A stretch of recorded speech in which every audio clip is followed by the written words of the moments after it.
മുണ്ടക്കൈ ചൂടുമല ദുരന്തത്തിൻ്റെ കാര്യം നമുക്ക് ഓർമ്മ വരിക. കിട്ടിയോ ഇതേവരെ അർഹതപ്പെട്ടത് നമുക്ക്?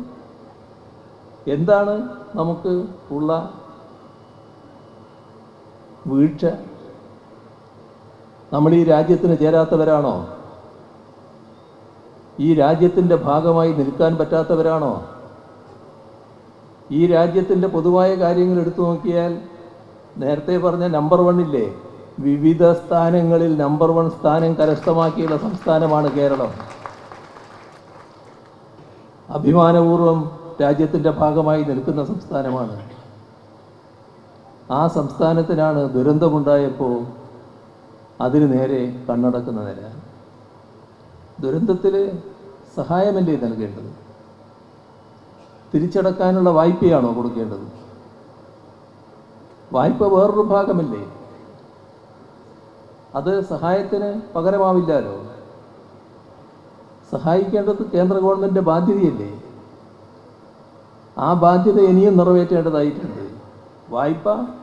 വായ്പയുടെ ഭാഗമായി അത് എങ്ങനെ ഉപയോഗിക്കണമെന്നുള്ളത് സംസ്ഥാന ഗവൺമെൻറ് ആലോചിക്കും. അത് ആലോചിക്കില്ല എന്നല്ല ഞാൻ പറയുന്നത്. അത് വേറൊരു ഭാഗമാണ്.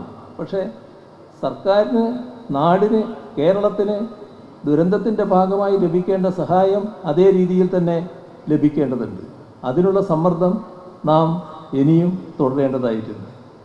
അപ്പോൾ നമ്മുടെ നാട് മുന്നേറുകയാണ്. അതിൻ്റെ ഭാഗമാണ് ഈ മലയോര ഹൈവേയുടെ ഈ റീച്ചിൻ്റെ പണി പൂർത്തിയാക്കാൻ കഴിഞ്ഞത്.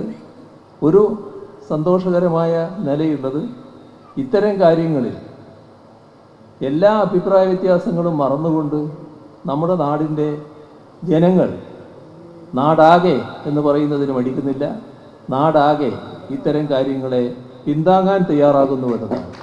അത് തീർത്തും സ്വാഗതാർഹമായ കാര്യമാണ്. അതിനിയും തുടരണം.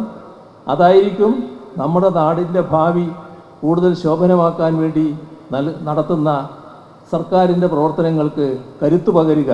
ആ പിന്തുണയും സഹകരണവും നിങ്ങളിൽ നിന്ന് ഇനിയും ഉണ്ടാകണം എന്ന് അഭ്യർത്ഥിച്ചുകൊണ്ട്, നേരത്തെ പറഞ്ഞതുപോലെ ഈ പൂർത്തിയായ റീച്ചിൻ്റെ ഉദ്ഘാടനവും പണി തുടങ്ങാൻ പോകുന്നതിൻ്റെ നിർമ്മാണ ഉദ്ഘാടനവും നിർവഹിച്ചതായി ഒന്നുകൂടി അറിയിച്ചുകൊണ്ട് അവസാനിപ്പിക്കുന്നു. നിങ്ങൾക്കെൻ്റെ സ്നേഹാഭിവാദനങ്ങൾ.